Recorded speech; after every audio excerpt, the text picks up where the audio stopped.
This is Raul Lopez, and you're listening to How Do You Say Success in Spanglish? The path to success isn't easy.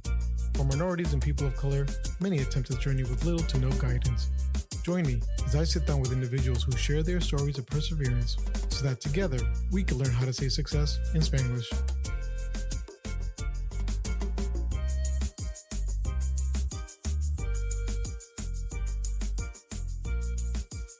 What's good, mi gente? It's your boy Raul. Welcome back. Today I have a friend of mine from college. Haven't talked to you in a while. Carol Sainthilaire, how's it going? Good morning. Buenos dias. Buenos dias. Oh my God. Carol and I go way back since college days, and she was one of the first people I hit up once I decided I want to do this podcast, and it's been a bit of a journey in itself, just getting you scheduled because you are an amazingly busy woman, which says a lot about you. So to let everybody understand how busy you are, let me give your bio real quick. Karen Sainthilaire is a distinguished leader in the fields of nonprofit management, housing policy, and community development. With a career spanning over a decade, Carol has consistently demonstrated her commitment to creating meaningful change in communities through her strategic leadership and programmatic expertise. As the current executive director of the Waterfront Project Incorporated, Carol is at the helm of an organization dedicated to providing free civil legal representation and assistance to New Jersey residents who are asset limited, income constrained, homeless, and disenfranchised. Reporting directly to the Board of Trustees, she oversees the strategic and operational aspects of the organization, ensuring the effectiveness and efficiency of its programs, financial management, and communication. Carol is known for her exceptional leadership skill, strategic vision, and unwavering commitment to community development. Her ability to engage multiple stakeholders and drive impactful programs make her a respectful figure in her field. With her extensive professional and lived experience and dedication, Carol continues to be a driving force in preventing homelessness, preserving affordable housing, and promoting neighborhood stability. She is not just a leader, but a catalyst for positive change in the community she serves. Very impressive, very amazing. Ask my parents what I do. I give out Section 8 vouchers. Isn't that a They still typical? don't know what I do. Yeah, it's one of those things where whatever you do. My son still works IT, and they still send me people to fix computers. Oh, my son does IT. He can help fix your computers. I'm like, I haven't No, done. it's literally, it's like, can you get an apartment for so-and-so who's coming back from DR? It's like, that's not what I do. And that's also not how the system works, because I've worked in creating the systems so that not just anybody just shows up and says like, yo, give me this. But yeah. Nice. I mean, yeah, it's a tale as old as time for Latino parents sometimes. So. Well, just to kind of start off, let's start off with the big bang question and tell me, who is Carol? Who is Carol? Carol is the daughter of two hardworking Dominican immigrants who came to this country in search of a better life. My father came legally to this country, and I only say that just for, I don't know what your audience is like, but he came here and he worked removing asbestos in New York, and, would kind of go back and forth between DR and the States, New York, from Washington, where we set up roots in Washington Heights. My father basically brought his whole family over, his sisters, his brothers, all are now US citizens because of, the immigration laws back then, but really my father was the first one. And then he brought my mother over after they started dating, and then they got married here. And my mother came here on an expired visa and stayed and had me. And, I am very proudly an anchor baby. And my mother is now, both my parents are US citizens. And again, I don't like to bring it back to politics, but sometimes when we hear that rhetoric of, these illegals, I wouldn't be considered a US citizen if some people had their way. So that is for me a very important part of my journey and who I am, because it just, the work that I do is making sure that everyone has access to basic human rights. Beyond being Dominican, I am from New Jersey, although I was born in New York in Harlem Hospital. I've been in Jersey since I was 2, in Hudson County specifically, which is now where I work, where I own my home. And that means something in Jersey. You're from Hudson County. And I really love being able to serve the people that I grew up with. The longest time I've been away from Hudson County was the 4 years I was in Boston. I went to school with you, Raul, at Boston University. But yeah, no, Hudson County, big melting pot, in northern Jersey, right across the river. I apologize for the background noise. My rabbit is now chewing on a box. Yeah. And I'm gonna talk about we're gonna talk a little bit about your rabbits and your bunnies and stuff like that. So, because that's another big part of you. But well, just to go back kind of where you were talking about, it's funny because it was similar with me. We came. My dad did actually cross the border illegally, but I ended up coming and with my mom, and then just had expired visas and never came back, and we were here illegal for a long time. But it's funny the same thing where it's like my mom's family was here, but my dad was the only one here for like 20 something years, and now like almost most of his sisters are in the United States too. They're all citizens. They own homes. Just slowly start bringing in there and making positive impacts on their community. So I it's don't beautiful. think we don't have the luxury of talking about our history and who we are. I think even as first generation, without having to get a little political. Like it's just immigration is not all that Latinos care about, but it plays a huge role in, whatever our background was. And if you're Cuban, it's a completely different experience than if you're Mexican, than if you're, Central American, than if you're Haitian. Again, Dominicans and Haitians share the same island and it's completely different immigration story. So Yeah, unfortunately, I can't get away from that, and I don't want to. I think that my parents' struggle is part of, who I am today. yeah, and it's funny because when you talk about it, it's such a interesting climate now that you don't know what words to say from what you are. It was like for a long time I used to be an illegal immigrant. Now I'm an undocumented. I was undocumented for a long time, and you're worried about who am I going to tell my story about what in case what they think and stuff like that. So, but it is a part of us, and I mean our struggles are what kind of build us and make us stronger. So, and I know one of the things you mentioned when I talked to you in your pre-interview is that your father had an accent that really affected your family living conditions. Can you tell me a little bit about that? Yeah, I think it was 1993. So we had been in the same house since 88. The owner sold it to another couple. He was Puerto Rican, she was Guatemalan. I grew up with the girls, but we were living in this house longer than the actual owners had. So in about 1993, my father was a janitor at Columbia University, which is where I always wanted to go to school. Didn't get in. Um, Still salty about that. And he was a janitor, and again, there's never been shame in the work that he did. My mother was a seamstress. My mother has no formal education, but so yeah, so my dad was cleaning and he fell down a few flights of stairs. He really hurt his back, some herniated discs, dislocated his shoulder, needed extensive surgery, and was out of work for a while. um, if it hadn't been for one, our church community. My parents raised me Seventh Day Adventist. I'm no longer practicing, but I will say that the church and the community that we had really, they took us in and they provided, anything we needed, we got. And somehow my father ended up with a Section 8 voucher from the North Bergen Housing Authority. And again, to be able to see, I was what, 7 in 1993 to now me at 37, 30 years later. Like I now know what a Section 8 voucher is. I've issued Section 8 vouchers. That's the world I'm ingrained in. So yeah, so my parents were facing, difficulty paying their bills and we qualified for a voucher. My mother, worked as a seamstress, but I'm pretty sure she was probably making the money under the table.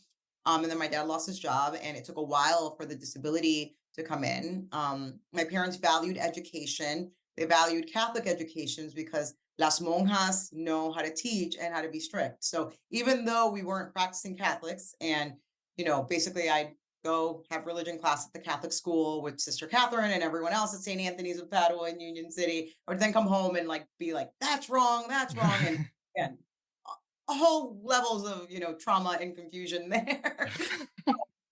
Because we weren't Catholic, the tuition was $216 back then. Oh And wow. money my mother brought in from being a seamstress, that's what would pay for my tuition. And, every year when we had to buy the uniforms and the shoes and stuff like that, like it was a struggle. You know, I I joke that I didn't realize I was poor until I got to Boston, until Mhm. I got to you, and I'm like, "Oh, oh, this makes sense." Because I started thrifting. I started thrifting before it was cool. We had a Salvation Army up the street, and that's where we would go. My mom and my tia would call it Macy's. So I thought I was shopping at Macy's the whole time, and that everyone had to wash their clothes when they bought them. And now I know it's because, they're second hand clothes, and, the Salvation Army was a beautiful Salvation Army. Mhm. But, like, it had and that smell still takes me, and I'm like, I don't like the smell of, like, I love thrifting, but, like, even walking in just takes me back to, like, being little and, shopping at the Salvation Army, I thought was Macy's. Yeah. No, it's So, fun. but again, I say I never realized I was poor because I didn't need anything. My Mhm. mother was a seamstress. I would design my clothes. I was always chubbier. So I couldn't just like go, well, one, we couldn't afford the clothes of like going into a Mandy's or a Limited Two or whatever, what stores were around back then. So I would design my outfits and my mom would make them for me. We would go Nice. to the to the cloth store, and we would take the bus and get to the cloth store, and she would buy the materials and I get to choose. I want this, I want that, and she'd make it for me. And I always was slaying at my Saturday church outfits. My mom made them. Nice. And again, I never needed or wanted for anything. I had housing, I had an education. I never worked before getting to college either. I never had to have a job. Again, not because we couldn't use the money, but because my parents were like, you're not going to go through what we did. And they valued education over everything. My sister has like three masters. Nice. And, she was born and raised in DR and basically had to start over here, even though she had a bachelor's and a master's in the Dominican Republic. She had to come here and, now she's a successful CPA and, she's successful. Nice.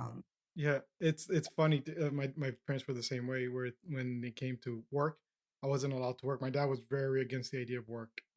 I had to fight tooth and nail to be allowed to do um work when I was in high school. Like my junior year is when he allowed me, but I had to like fight for every opportunity of freedom because in his mentality, he's like, I don't want you to like money.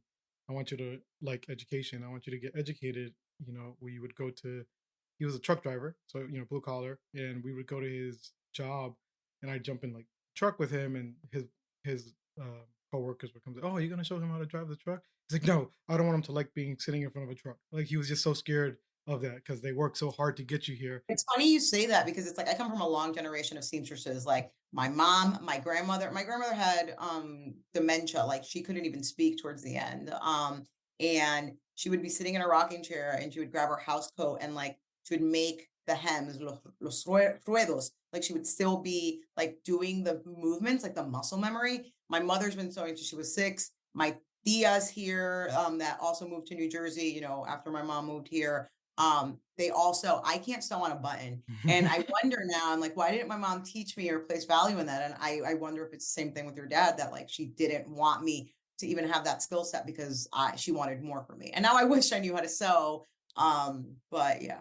Yeah, and I was gonna say I have a 10-year-old daughter that's gonna listen to this and be really jealous of because she loves the idea of making outfits and retaking things and redoing it. And my wife is like, she's okay with sewing, but we don't have the time. She's like, I'm sure she's gonna be like, oh my god, I wish I had a seamstress mommy. I have a sewing machine. It's just sitting in the basement collecting dust for whenever my parents visit. I'm like, here, mom, these are all the things that I couldn't fix for John. And I'd rather just, give you the money and have you do it. Yeah, and it's funny because you mentioned earlier that your dad worked at Columbia and that was one of the schools you wanted to go to, but you didn't end up getting accepted. So what was the journey to trying to get into college? I mean, I was a straight A student, like straight A plus student. My husband, John, who's not Latino, he's a white mutt from Northern Virginia.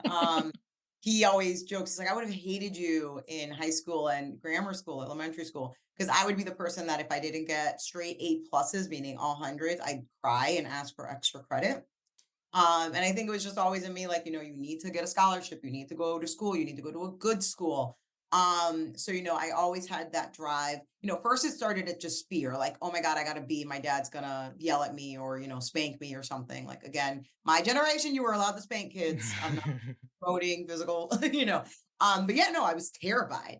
But then that terror turned into like, no, I wanna be the one that gets straight A pluses and I would get extra credit and like get 105 out of 100 and test. Like I was just that obnoxious kid. And then in high school, like I just worked my butt off. I went to high tech high school, which is it's part of the county, and you need to like test into it. So all of our classes were honors level. So our GPA was, on a higher scale than just 4.0. I managed to take, even though I suck at science, I'm not good at it, but I still like took I made it up to chemistry, physics, like I took all the classes and all the math so that so much my senior year I was barely taking classes because I had met all of my requirements and then some. I was in the National Honor Society, the National Hispanic Honor Society, not the actual Honor Society. There were a lot of things because of my parents' religious beliefs that I couldn't like participate extracurricular activities. So some of the Adventists observe sunset Friday to sunset Saturday as a Sabbath. They're Christian and everything, but I couldn't do anything after school that any extracurriculars that involved stuff Friday nights or Saturdays during the day because I was at church. So even though with that limitation, I still did internships. I did a lot of community work with the church as well. I went to Europe, on a church school trip. So, I always all had all of that. But my dedication was always like, I need to get a full ride. I applied to like 9 colleges. I think it was, we still had like the Common app back then. So also because I was low income, the school, my high school would give me like the free application coupons or Yeah, something like the that. free vouchers, yeah. Yeah, it's been like 30 years, so I can't, well, not 30, it's been 20 years. I can't remember like all of it, but I remember like trying to be as strategic as possible because I didn't want to have to submit 9 different applications. So if I did a few with the Common Core, and then, a few on their own, and then school helped me subsidize all of that. I think in the end, my dad ended up helping me out with like, $200 with a few. But again, for my education, there was no limit on the money we could spend. I remember when BU came to school because I wasn't like I I'm a hardcore Yankee fan, so the thought of going to Boston was like, ew. Boston gave me the most money, gave me the most aid. Still some student loans, but between work study and then being an RA, like BU when we were there was about 50 grand a year with room Yeah. and board, 400 grand. And I mean, I graduated with under 30,000 in student debt from BU. My master's is a whole other story, and I'm still an indentured servant. But yeah, I mean, it was sort of all of that. I knew I needed to get good grades to go to a good school and get as much money for free. Rutgers was throwing money at me to go. Like I would have basically gone for free. That's the state school here, but I didn't want to go to Rutgers. That's where half of my high school was going. And honestly, I wanted to go get away from most of those people. Arizona State and Florida International also threw a bunch of money at me, but BU had one of the best international relations programs. And that's what I wanted to do. I wanted to, like be a diplomat and work, at an NGO, and do things again back in my community because back then, it was sort of, I don't know if you feel like this, like, are we from here or are we from there? Like, Mhm. I'm very much a Dominican American. I don't say I'm an American first because this country, quite frankly, has never except like I don't know half of the things of American culture. Was raised in a very Dominican household. My mother to this day doesn't speak a lick of English, but I'm fully bilingual because she wanted to make sure she only spoke to me in Spanish because she's like, when you're an adult, when you're looking for work, you're gonna get paid more, you're gonna be have more opportunities. Excuse me, if you're bilingual. So my parent, my mother even sacrificed being able to speak in this country for my better well-being. So anyway, I that to me was like what I wanted to do. I wanted to go back to the Dominican Republic and like, work there and, sort of be a liaison and do humanitarian work that way. So the humanitarian stuff was always very much in me. But it's funny how I went from like international NGO to local nonprofit where I'm literally working where I live and where I grew up. Yeah, and it's a interesting concept, I think, too, as immigrant parents, where your goals and not the expectation, but there's no in between. I think in success, it's you're going for the biggest, highest paying, most successful career you can get, and that's always going to be your goal early on. I wanted to be a cardiologist. You know what I mean? I wanted to be a heart surgeon. That was my goal, and then you hit your speed bumps and you realize I can be successful somewhere in the middle too. I don't need to go and Or be. you learn that you faint when you see blood. I wanted to be a pediatrician when I was little, Yeah, and then they took out some blood and I fainted, and we're like, "All right, that dream is over." yeah, yeah, and it's funny as like I said, my whole time you're thinking if I'm not going to be a doctor, I failed my parents, I failed everything they came up with, and Yep, then now they're like so super proud of what I have accomplished because it's just a lot more than they ever thought, yeah, even though I'm not at that point of where I would thought I wanted to be. So yeah. so you mentioned you went to college.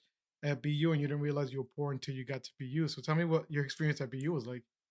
Well, one, there were like how many Latinos? We were like 5 people. And I still didn't even discover Latinos Unidos or like any of the groups or even I think I went to one party at 504 freshman year and then the cops broke it up and I just ran out. That was like, I was at 504 for like 5 minutes. Anyway, but no, it was just like no one looked like me. I remember like even seeing so to me, it's like I was Dominican, like whatever, Dominican from here, from there. And then the international students that would come in were loaded, like Louis Vuittons. And like all I had was a Coach bag that my dad, it was a beautiful brown Coach bag that I had for like a decade afterwards. My dad had found in the trash at Columbia. And that was my purse. Like that was my fancy purse. And I was just kind of like, oh my God, here I am. I got this from the trash. And here are these like Dominican girls that I would even try to make the connection with, but it was like, they were these rich girls from like, affluent Dominican families. And I'm like from Lo Tres Brazo in Santo Domingo, which is like the hood. I'm from my family where we laid roots. It was the hood, but I mean, I loved it. I had two childhoods, my Dominican one and my American one, and it was great. But I that was one of the differences I noticed. And then like I saw my first G-Wagon in Boston, and it was just like a girl, she would just like drive to class in her G-Wagon. And I was like, taking the T, because we could take it up ComAv for free, I think, Yeah. way back when, but down we would have, if you were going towards Kenmore Square, you had to pay. So I would take the T up because it was free, and then I would walk back, because I was at the school that was the general studies one. Mhm. Um, and yeah, it was just like, and then I did find like a few people that were like, either from New Jersey or Massachusetts that were like, oh, these are the Latinos I'm used to. Mhm. And yeah, like I made friends I mean, it wasn't all bad, but then I made friends that were like from completely different backgrounds. Tina Silverberg was my next door neighbor at Warren Towers. And we're still friends to this day. And again, she's from Connecticut, and she was the first Jewish person I ever met. And then I saw her eating bacon, and I'm like, "You're not supposed to eat bacon. I can't eat bacon because it was just so much." And again, I grew up in such a culturally diverse. Like my friends were Filipino, Korean, Egyptian, Ecuadorian, Cuban, like everything.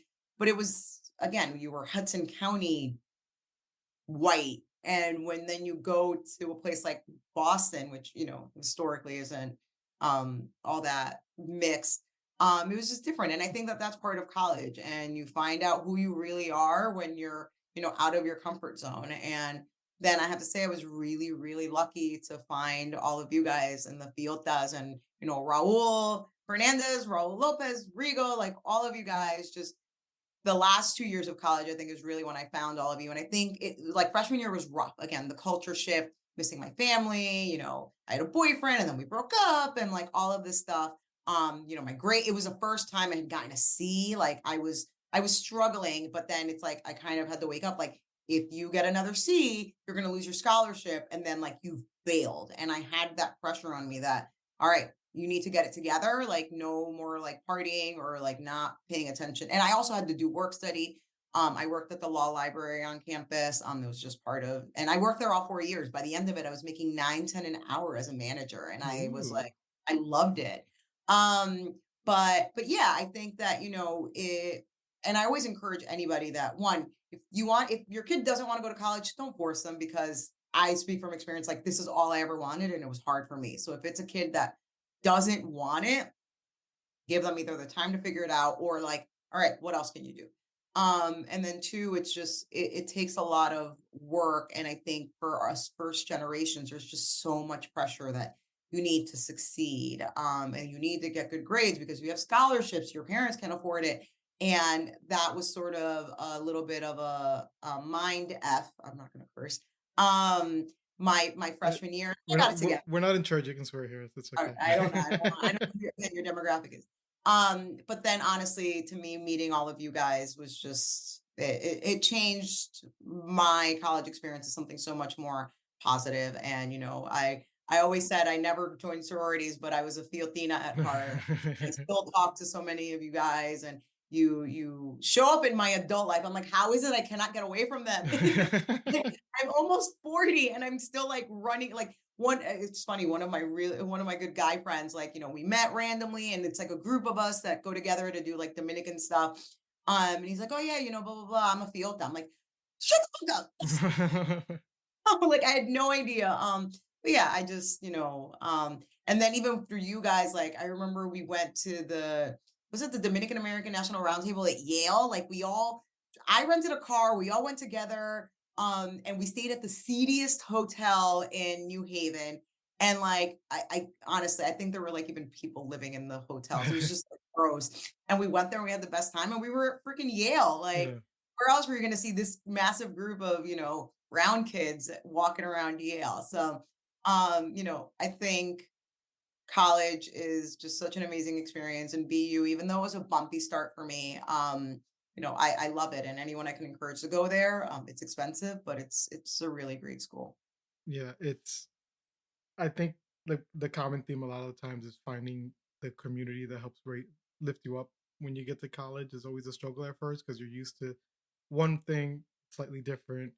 And the same boat as you. I went to college and it was the first time I met my first real rich people. My first, you know, I had a buddy who I was friends with another brother of Jose, and he had a lot of money. He was rich. So I went to study with him one night, and this dude was like, "Oh, spend the night." I was like, "Okay." He's like, "Let's go to the store." Okay, so we went to the store, and he's like, he's gonna get a soda, and I was like, all right, I don't got no money on me, but I'll just chill. He's like, do you want a soda? I was like, all right, if you want. He's like, okay. He's like, oh, go grab some toothpaste and some deodorant and a toothbrush and all this. He bought me all the stuff for the 10 hours I was at his house. He bought me a whole everything as if I was going on vacation. So and you hear those stories of people and you notice it too at the end of the semester when people are throwing away stuff that you would have I hoarded. know. You're like, "Why are you throwing away a TV? And why are you And it's throwing?" funny, it's like I still have that habit now. Now I have the habit of like, if I see something good, I mean, again, I used to shop at the Salvation Army, but like I now think about like, oh, the clients that, I have, or I'm still so connected to the homeless, system here. That I'm like, oh, people are throwing away perfectly good things. Like I will take it and then I'll hold it in a storage unit in my basement and then be like, oh, does someone need this? And I like give it to them. So I feel like that's never, and again, we are by no means rich, but we are comfortable, between me and my husband that, and I also do feel that that is another really immigrant thing that even you will give the shirt off your back to somebody who has less than you. And I will always do that. And, again, my parents always taught me to, you open your home, you open, whatever you have to share with people. And I still do that. It's funny the way you mentioned that you're you're constantly thinking about what you get now, even though we're living a much more comfortable life. You're still looking at stuff, and like I sometimes I get rid of stuff, and I'm like, oh, I have to. Where can I go donate this? Who can I go give this to? I don't want to just throw things away. I get toys. We have I don't know how it is where you guys have it over here. We have like those buy nothing groups on Facebook, and so I'm always like, who wants this and who needs this and who wants to take this and We have a community center, in the neighborhood, and I drop everything off there. Like to me, if I can give anything a second life, just because I knew what it was like to like get something that for someone else was trash that they were like throwing away, and we gave it a second life, and sometimes even a third life. Because then when I grew out of it, we would send it to the Dominican Republic. So yeah, I just believe that. And again, I'm not going to give people. I think that this is one thing I've learned in the field that I'm in is like I'm not going to give away like my holy shirts or like things with huge stains. Like no, these are things that I'm just not going to wear either for it doesn't fit me anymore or fashion or whatever. And I drop it off like garbage bags full of stuff. And I do the same thing with my husband. I do the same thing with my cousins. Like, I'm like, oh, do you have anything? I know people that can give it away. Like, even there was this company in downtown Jersey City who like reached out. They're like, we're remodeling our offices and we have like brand new like TVs and couches. I took all of it. Um, and whatever we didn't use for our office at the waterfront, I'm like, the staff need it because I also know, our staff either know people or also, I don't know everyone's financial situation at work. So I always believe in giving things a second life and never assuming that because it's not useful to me, it's garbage. yeah. Yeah, and so you mentioned in your bio about lived experience, and I think this kind of correlates to all that stuff. Your housing and giving and community. How has your lived experience helped you mold your career? I mean, I think that we we now know, we now have words like equity, and like we now understand equity, that like, you and me versus like, two white people from, somewhere else, with parents that weren't immigrants, probably had access to other opportunities that we didn't. And we had to fight a little harder for it. It's sort of like, we're not all at the same level, but there's a really good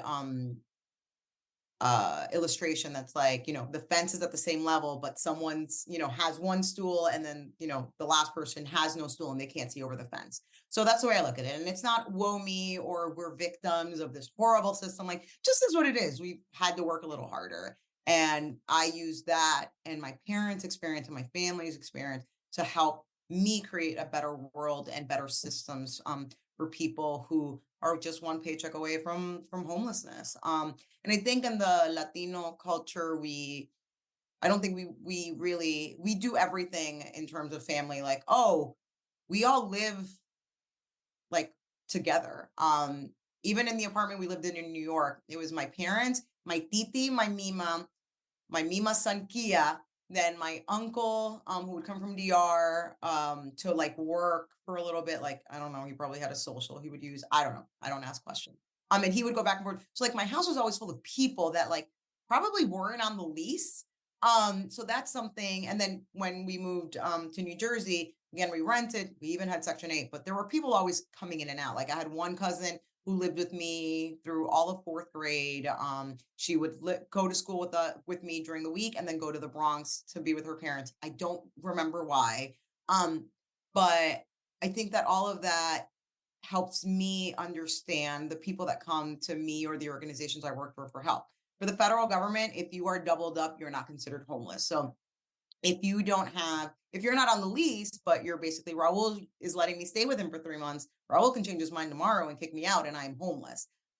So that's something that, because of my lived experience, I can say, like, all right, the federal government isn't going to let me, help this person because they don't fit this box, but we need to make this box be bigger and more inclusive, or find a loophole around the box, or create a new program so that that person that is, staying on someone's couch because of, kindness, but that might end soon, can also get assistance. So that I think is one of the best experiences. Something I don't talk a lot about and I won't dive into, because it's just something I'm still not comfortable talking about, is my father, has justice involvement. He did his time, all of that, all good.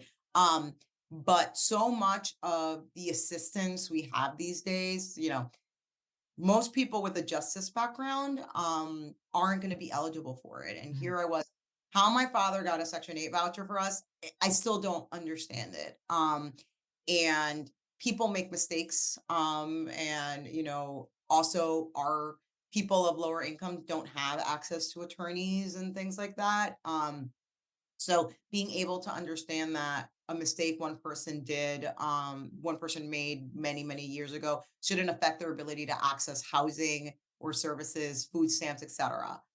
Because that's not what justice is. You do your time, you serve, and then after that, it should be, a clean slate. So those are the two things, growing up in Section 8, also that sort of I never, thank God, had to bounce around, but I had people where my parents were the house where people bounced around. And then the justice involvement, I've dedicated a lot of time to that. Also, I have two brothers that are veterans. My eldest brother, who's, the love of my life, Junior, he served when I'm a mistake. I'm the youngest of five. I'm the only one from this marriage, but my siblings are all a lot older than me. So when I was in like kindergarten, first grade, my brother was, serving. He joined right at 18. So a lot of the work that I've done in the homeless system is also to ensure that veterans coming back from war have access to housing and have access to services. So that's another thing that, like, I have no experience, like I had no study or educational background to, do veterans work, but while I was working for the county, we reduced veteran homelessness from, like, it was this whole thing, like, you create a list and you try to reach functional zero. I think we had like 33 homeless veterans within our county. And I think by the time I left the county, we were down to like 11. And that was, that number that we were able to house was because I literally was keeping a list and trying to figure out, again, with our community partners, I'm not trying to take all the credit here. But it's because every veteran I see my brothers. And they, especially them, deserve access to a roof over their heads. Yeah, definitely. Yeah. We tend to kind of disregard our veterans once they stop doing their work, and Yeah. then and it's sad. It's like I have other veteran friends as well that, if it wasn't for certain programs, they wouldn't be where they're at. So it's nice to Yep. see that. And so obviously you were studying international relations, but Yep. now you're not doing international relations. No. So did you go right into international relations stuff after So college, or did you stick to yeah. some nonprofit stuff? So the summer between junior and senior year, I got an internship with as a New York City arts intern. And I got placed at El Museo del Barrio, Hmm. which is New York City's premier Latin American museum. It also is a community center. Like it really started with Puerto Rican activists, the 60s or 70s. Like again, I used to have this elevator pitch ready. So I had an internship there and I just fell in love with it. And they did so much work also internationally and like also help the community, of East Harlem, or El Barrio, which was still, I think one of the lowest zip codes in all of New York City. So I was working there, I interned there. And then when I was graduating BU, I got a job offer to be their government grants assistant. So I was doing a lot of that government work and getting funding for the museum, but it also created so much exposure. Like I met Lin Manuel Miranda's father at El Museo because he was one of the board members. They had this amazing gala, and it was like this entry into the world of like really Latin American culture in such an elevated way that I was like, I could see this, like, uh, you know, um, when they go and do international exhibitions, like I could see myself like really creating a career there. Unfortunately, I graduated in 2008 and then the world collapsed, and I got laid off. I started that job June of 2008, right after college. And I also I had also had a job offer doing more international stuff in Boston, but it was less money and I would have had to pay rent and everything. Where here I would have been able to, I lived with my parents, help them out, but it just, I had to be sensible and reasonable because I was also going to have student loans that I had to pay.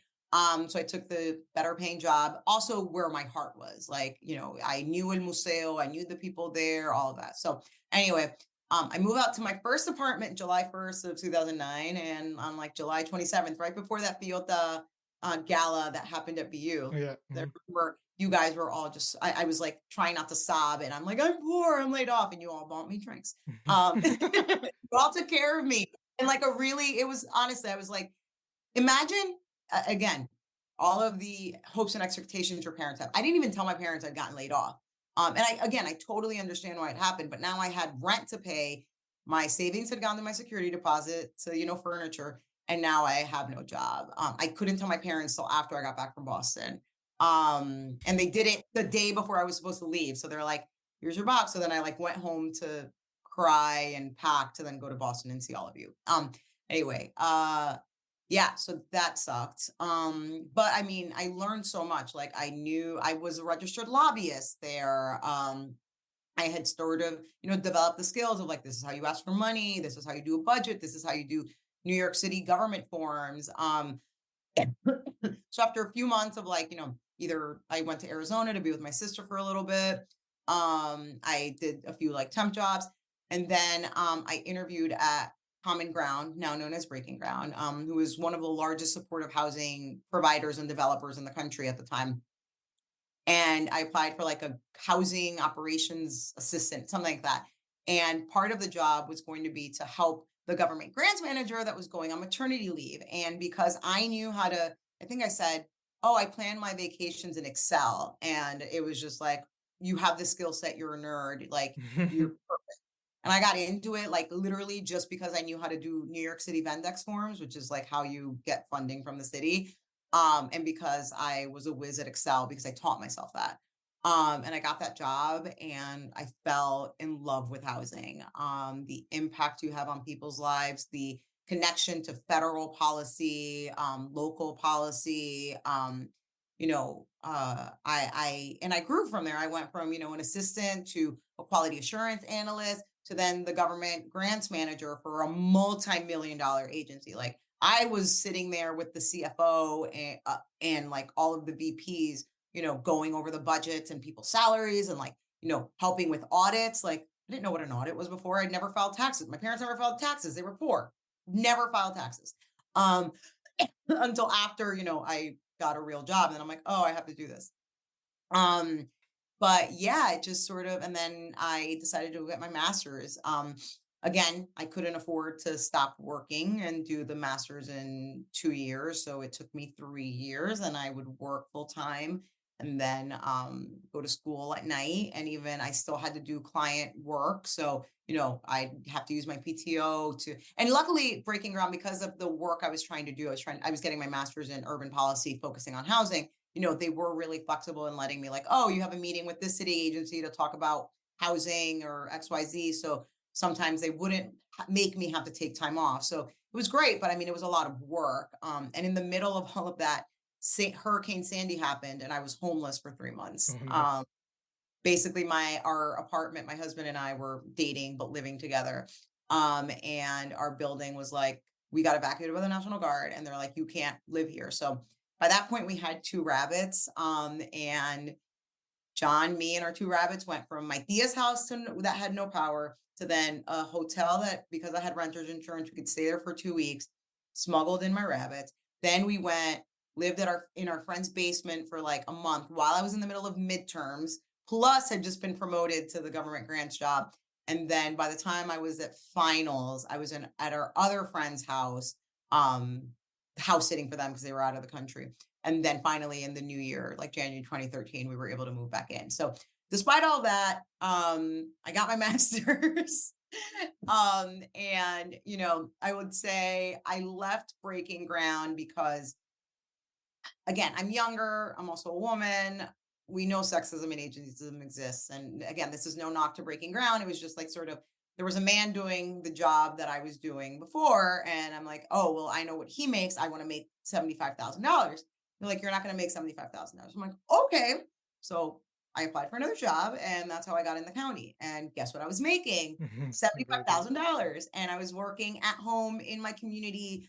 I had a pension. I was doing that policy work while also doing the programmatic work of creating new programs and new initiatives. And yeah, that's how I got, I have never been in politics. This is sort of more politics adjacent. But, establishing relationships, being able to see best practices from other parts of the country and implementing them at home. So while I was there, again, it was before the pandemic. We were able to reduce homelessness in Hudson County by, a good chunk. We were getting more money in federal aid. And it's funny, I saw I now consider her my mentor. I saw Randy Moore yesterday, she's a CEO now of a large housing provider in Central Jersey. And I saw her and it's like, we did so much together. And in a system that's dominated by men and also older men here in Hudson and in Hudson County, you have to be connected. You need, like most people that go into civil service, it's like, oh yeah, I'm a commissioner and my granddaughter just graduated college, like give her a job. And then they just never leave the job. Mhm. So for me and Randy to come in sort of as outsiders, like we had no one that, no dads, no uncles that, gave us those jobs. And we did such a huge, I think we did a really big impact in there. And then from my work in Hudson County, I then went to the Corporation for Supportive Housing, which is like this national think tank. They're a CDFI, so they give out loans for people that want to develop affordable and supportive housing. Like that was my dream job. And honestly, I didn't even think that I would go from that to like I was working in programs in New York, New Jersey, Philadelphia, Chattanooga, Tennessee. Like it was just I traveled the country, talking about like the overlap of the justice system and homelessness or the child welfare system and the likelihood that if you enter foster care as a kid, you're 40 times more likely to become a chronically homeless adult. Like I was going out and like talking to people, like people were listening to me, this, poor immigrant girl and daughter of immigrant girl, from Hudson County. And it's like, shit, I know stuff. And I think the imposter syndrome, especially for for brown kids. It's just it's real. Mhm.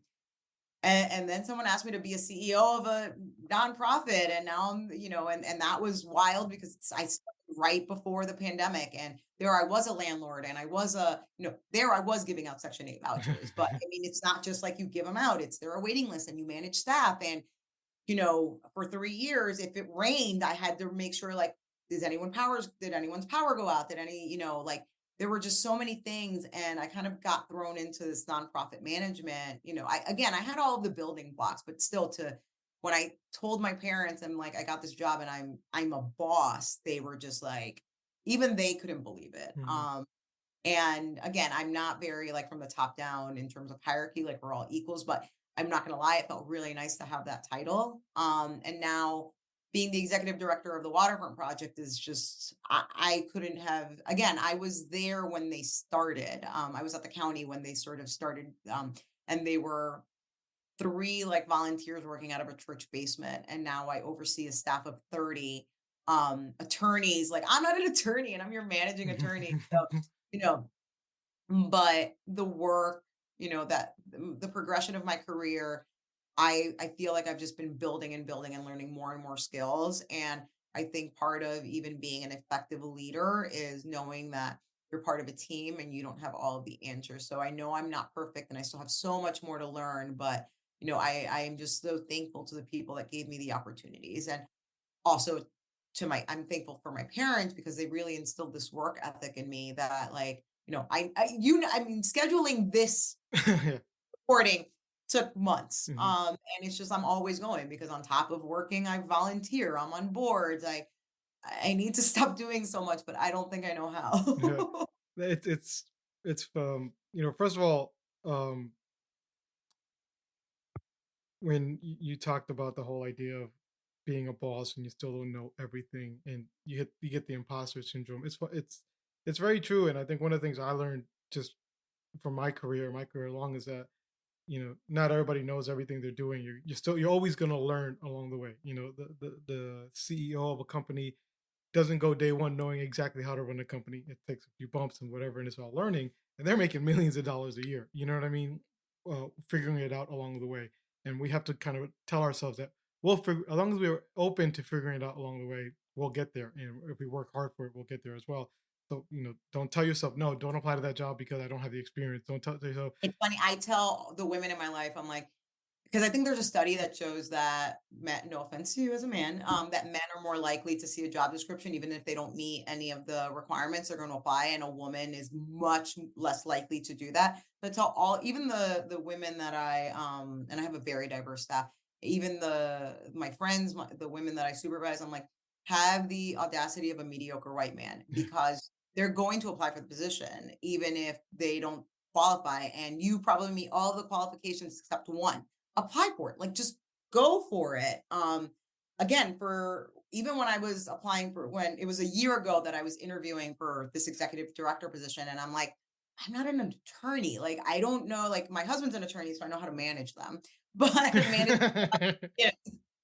I always make that joke. I'm surrounded by attorneys. But I'm like, I don't know, like, but then, I just started talking about, like, this is my experience. This is what I believe. This is, and this is even like a different part of the homelessness housing system. Like, I've done a lot of getting people out of homelessness and into permanent housing and keeping them housed from, like, sort of that cycle of homelessness to housing. This is, let's not even let you touch the homeless system. We're preventing evictions. We are, trying to stop you from even entering that system that, then I sort of helped mold to, like, this is everything that should happen, or how to get you from homelessness out of it.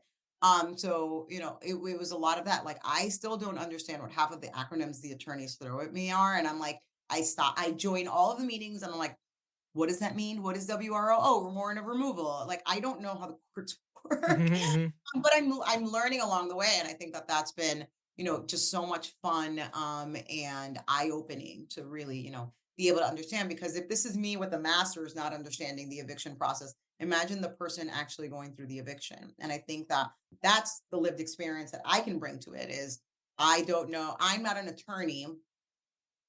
how can we make sure our clients or the people when we do community outreach events understand this legal world, especially when they're in crisis.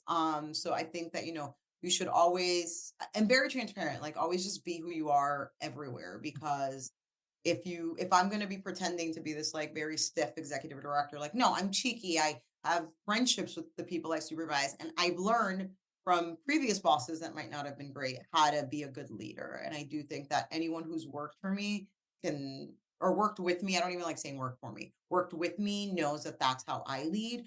And I think that one of the things that sometimes happens is, when you go from like rags to riches, for lack of a better term, is that you're like, oh, well, I never want to go back there. So like I'm now this person that wears like the expensive suits and like I'm up here. And I'm like, like, I'm always going to be me. I'm always, learning more with more experience, but I'm never going to try and present to not like, I'm never going to deny my story and my parents' story, and that's what I lead with, so that people know my work ethic, my heart, and my beliefs and my morals everywhere I go. And if you don't like me, then it's not for you. And if it doesn't align with the organization's mission, then it's not. But for the Waterfront project, I think it all really just came together, and I have an amazing board, I have amazing staff, and it's the most work it's the hardest I've ever worked, but it's just so rewarding. And again, I couldn't have dreamed for a better life.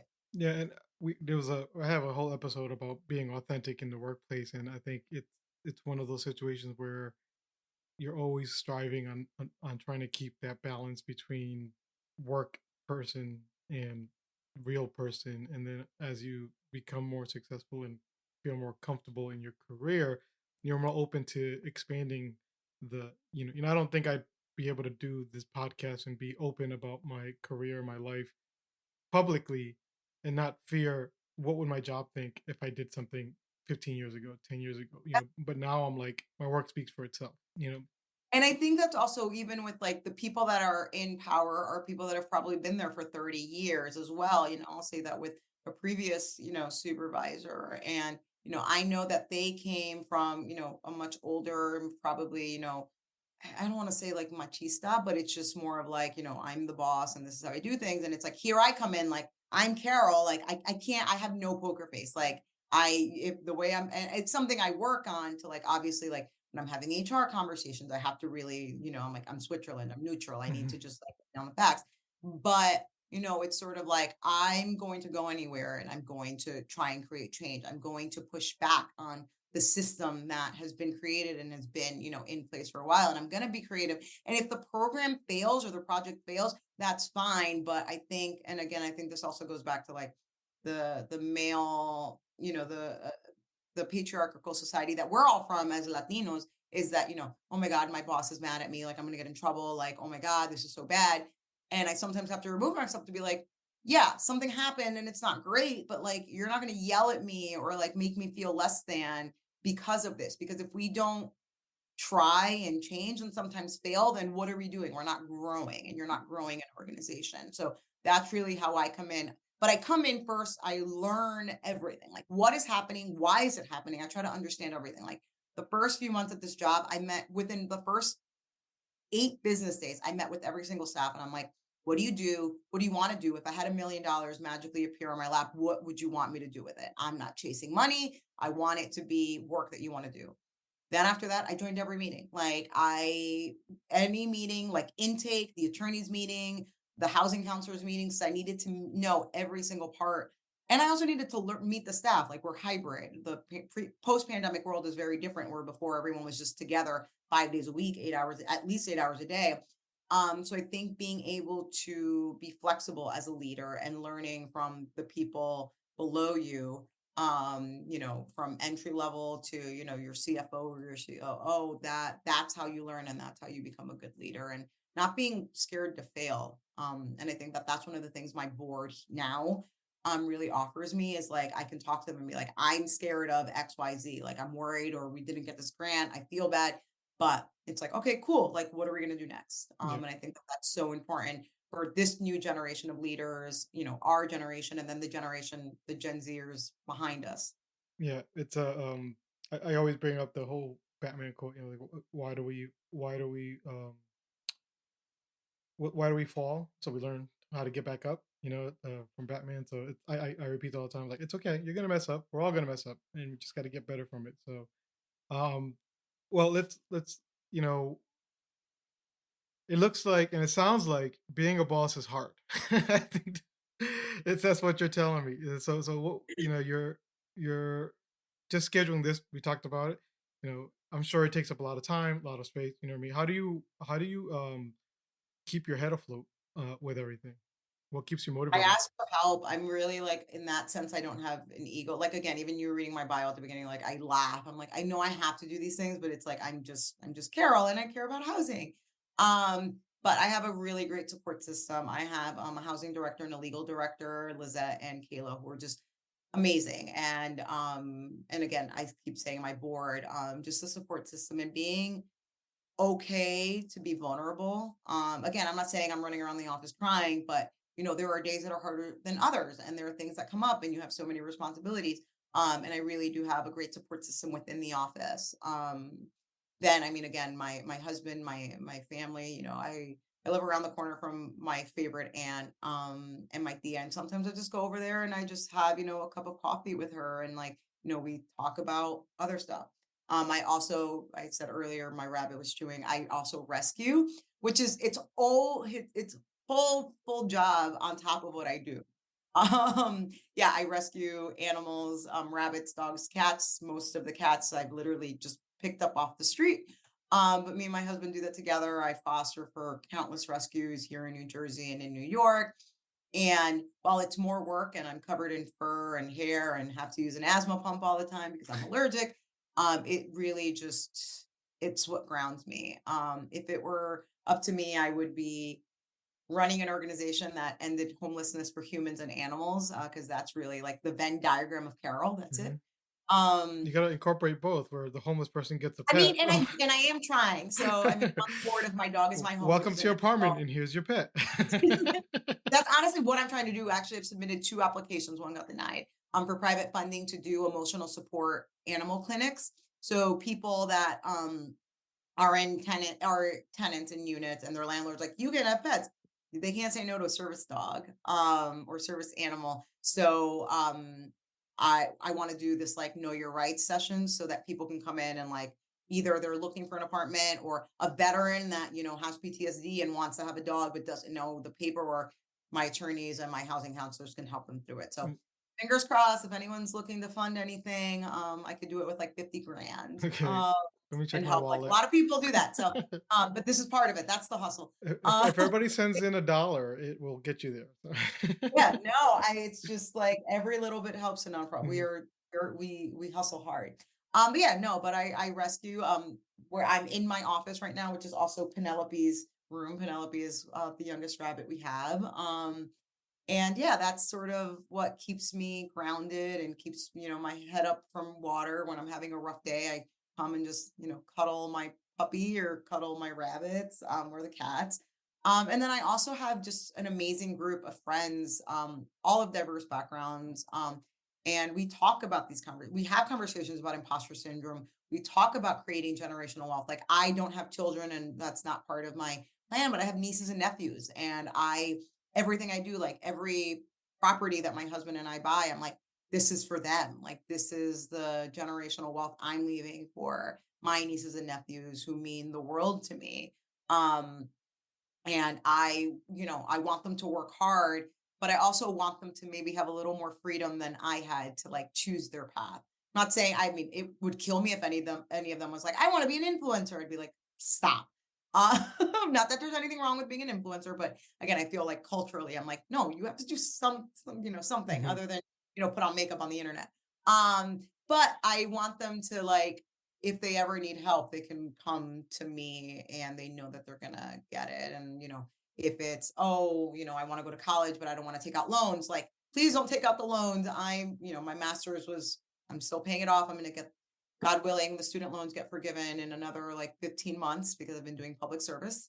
But yeah, I think that I everything that I'm doing is to help the next generation of Sainthilaire slash Pérez Espinal, girls and boys that I'm lucky to call my nieces and nephews. And also the non-blood ones. Like again, I just have such a great tribe of people that, have been with me through every high and low of my career. And if it's like, oh, I'm having a fundraiser and I need, I need to raise so much, like even if they're giving $25, like I appreciate that. And they're also there keeping me sane, making sure I don't just have a nervous Yeah, breakdown.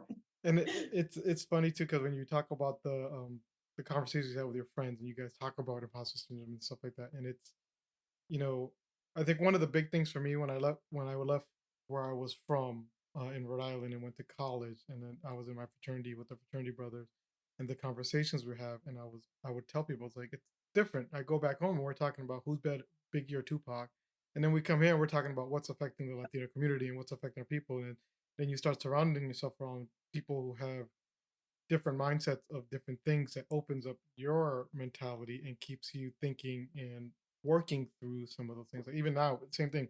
When I talk with people, we're talking about these things. How do we overcome our successes? How do we overcome the issues at work? I completely changed my mindset on my career uh, 5 years ago because of conversations I had with some of my friends and fraternity brothers, and I essentially doubled my salary in like 5 years. You know what I mean? And it's like it was these little motivational stuff and the people you keep around you that help keep you up there. And it's very different, like again, with our family, or even, my sister and my cousins are all about, anywhere from 20 to 15 years older than me.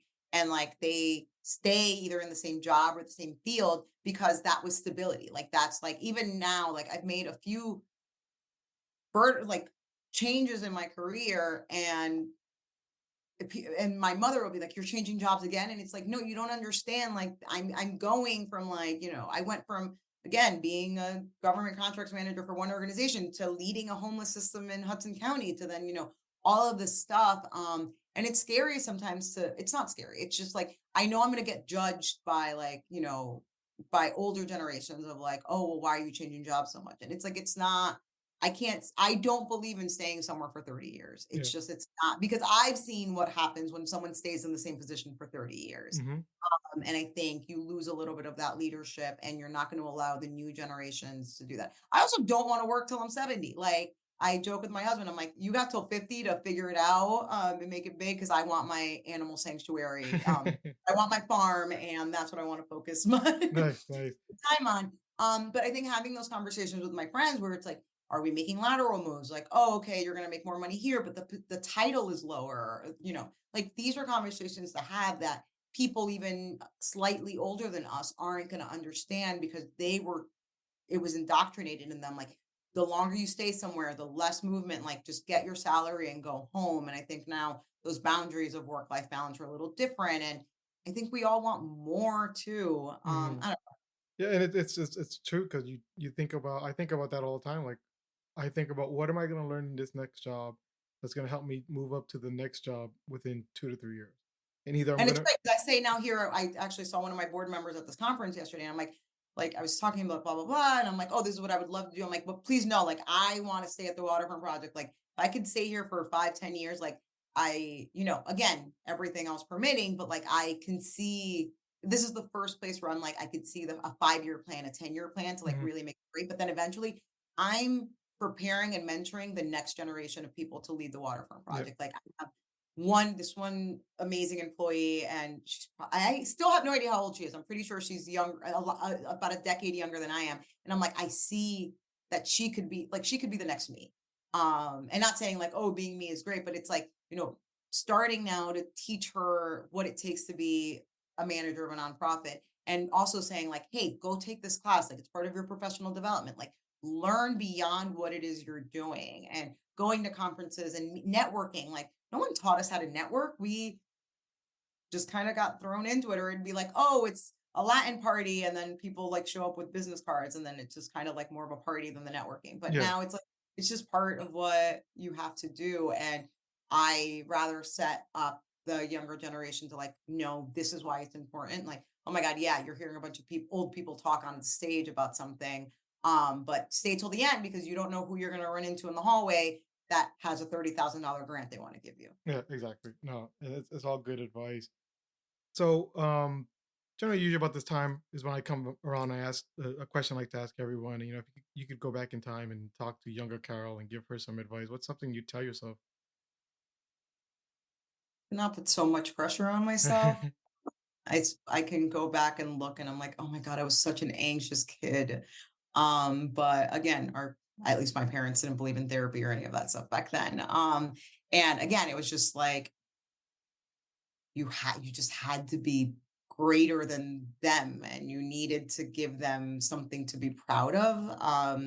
And I'm choosing not to have kids, but I think that if I had, I would hope that I wouldn't continue sort of that, like, just pressure. I just always thought I had to be doing something, that when I got laid off, like, my world collapse. Like, I was just like, I took it personally, and now I can reflect on it and know that, it had nothing to do with me. It was just, it was a financial decision, and I've now had to fire people or lay people off and things like that, and it sucks.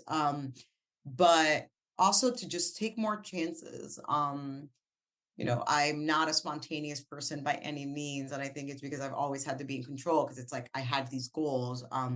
And yeah, I'd say, just don't it's okay to not take things so seriously and have so much pressure on yourself, because then you're in adulthood and all you're doing is working and having to be serious. None of us are perfect, and I think it's the imperfections that make us better and more interesting as human beings and as leaders. Yeah, and to never, I don't think that this is anything that I ever did. I don't know, I'd have to reflect a little more, is just really being okay with not always fitting within a box. In terms of, as being Dominican American, I struggled a lot as a kid. My parents would dump me in DR every summer. So I've been going to the Dominican Republic since I was 2, spent 3 months there. So that's why I say I had 2 childhoods. And when I was there, I was la gringa.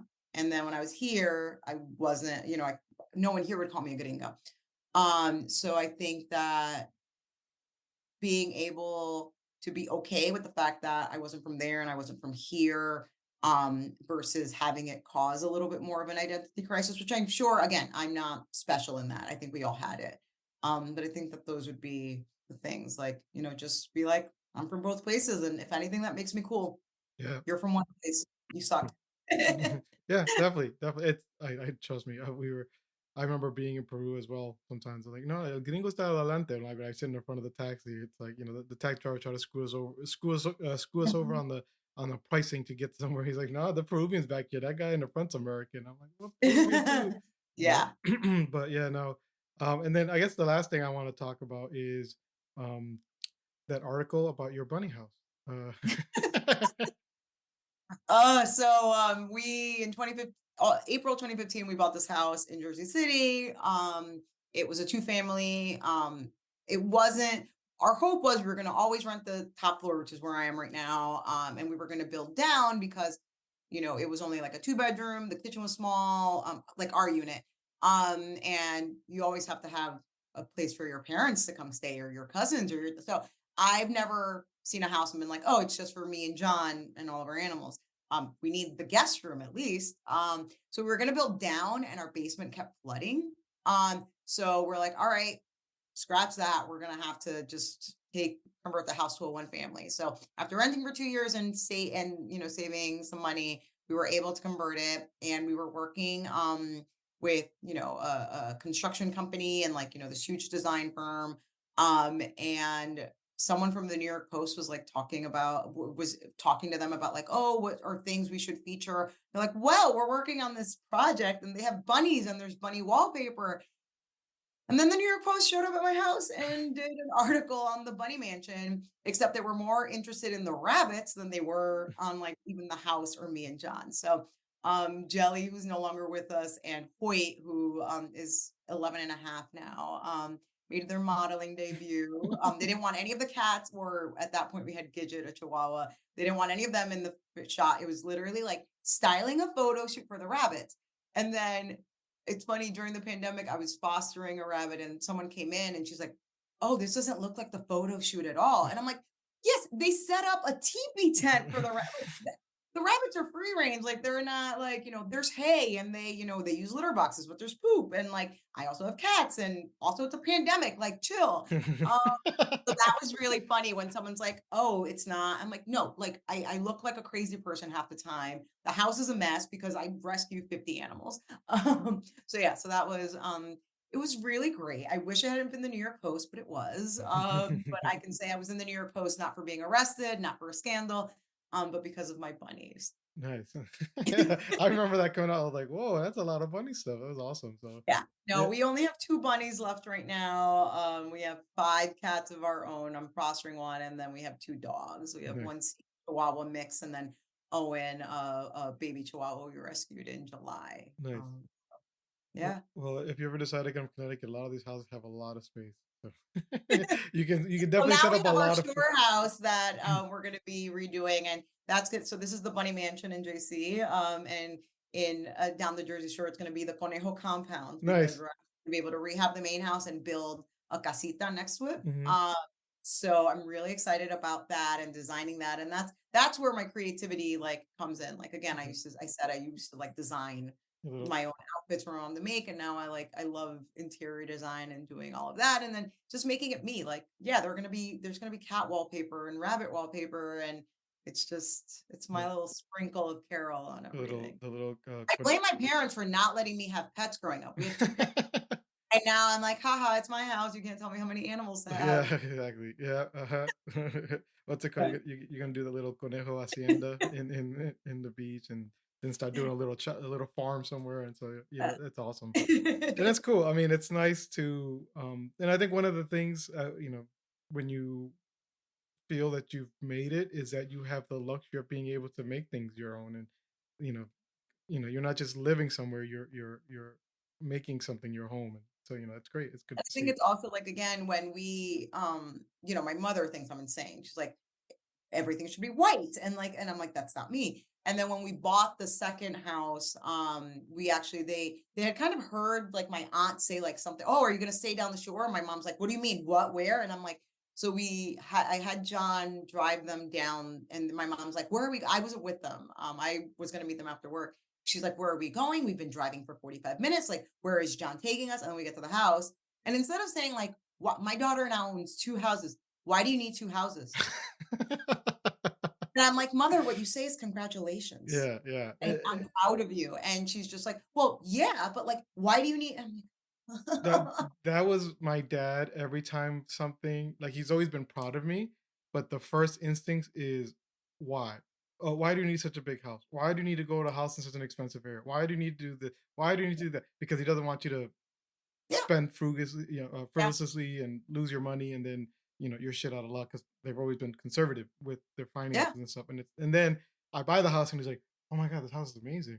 yeah, right? Good job." You know what I mean? But and the initial reactions are same thing when I found my dog in Houston. So when I moved to Houston, my dog was like 6 weeks old. He was abandoned, and he showed up on my porch while I was grilling steaks, trying to jump on the grill to eat my steak. So I've had him. He's 15, turning 16 in April, big old guy now, Bucky. And so when I first got him, my dad was like, "Don't keep the dog, just get rid of it. It's going to be a financial burden." And then, like 6 months later, he's visiting. He's got like 600 pictures of the dog that one weekend they came to visit. And I think that that's one of the things. It's like, we're not gonna have that mentality, and I think that that's good that, like, we're getting rid of that, like, what is the I'm not saying, like, spend all the money you have, but it's like, hold on to your pennies and don't do anything fun, because what if you're poor again? And I think that what we've done is create careers and create these lives for us where, like, yeah, we have our 401ks. Our parents never had 401k. At least my parents never had 401ks. Um, and yes, we have fun. We go on vacation. My mother still yells at me if I take PTO. She's like, "You're taking vacation again." I'm like, "Mother, I'm the boss. And also, if you don't use it, you lose it. Like, I need to take time off." She's like, "I know, pero te van a botar de ahí." And I'm like, I just, I have to be okay with the fact that they're never going to understand it because their lives were just so different than ours. And Yeah. I know your daughter isn't going to have sort of these complaints No. about you, and your wife when she's older. So I think that that's the positive Yeah. of we took the brunt and sort of, that generational trauma, but we're also ending it or making it a little less for, our nieces, nephews, kids, etc. Yeah, and I already know, like, by the time my daughter and some of my frat brother's daughters and then my friends' daughters and sons too, when they get to college, it's gonna be really easy for them to say, "Mom, is there a way I can get an internship?" I'm like, "Yeah, I have a whole bunch of friends that are like, oh, what do I Yep. want to do? I want to work in a profit. That's cool. I have a friend Carol. She can hook you up with Yep. it." It's just like Yeah, we're building networks not only for ourselves, but for, one of my nieces that lives in Arizona, actually I think she wants to go into teaching and is looking at BU now. And I'm like, oh my God, like I really like I'll take you to your tour and like all of that. And I know her experience is gonna be completely different than mine. And I'm glad for that. Mhm, She grew up with a lot more privilege than I did. mhm. And but would still, to have my niece go to the school where I really feel I found myself and had just such amazing memories, would be awesome. So fingers crossed she chooses BU. Well, I'm glad everything worked out, and like I said, I'm so thankful for you being here this morning. Thank you Um, for nagging me. Again, it's literally, it's like if it is not on my calendar and you're not reminding me the minute it happens, it's like it's a lot. yeah, But when uh, you do what you love, it's just like you you keep just keep working. You just um That's good though. I'm glad. Like you said, it's something you love, and I'm glad you not only found something you love, but you were able to find success in it as well. Because it's sometimes the hard part. Lots of And people. also, I mean, congrats to you. Like, this is really awesome that you're really doing this. I think, I even love the name. Like, how do you say success in Spanglish? And, Oh, thank you. we're all bilingual. Our Spanish might not be the most perfect because we never studied it. We just learned it and stuff like that. So I really, kudos to you. I do love social media because it like I see the other Raul's daughter growing up. I Mm. see Alex Yep, like I love that I get to see the men you have all become, versus when we were drinking jungle juice and Yeah. crappy apartment. That again, whenever I drive by 504, if I'm ever in the area, I'm like, oh, And now it's, I think, administrative offices, so they got oh rid. God. Oh, if those walls could talk. Yeah. I'm sure the stains are still there though. Well, thank you so much. And You. yeah, and for everyone else listening, thanks again for tuning in. And I hope you'll join me again next time as we continue to learn how to say success in Spanglish.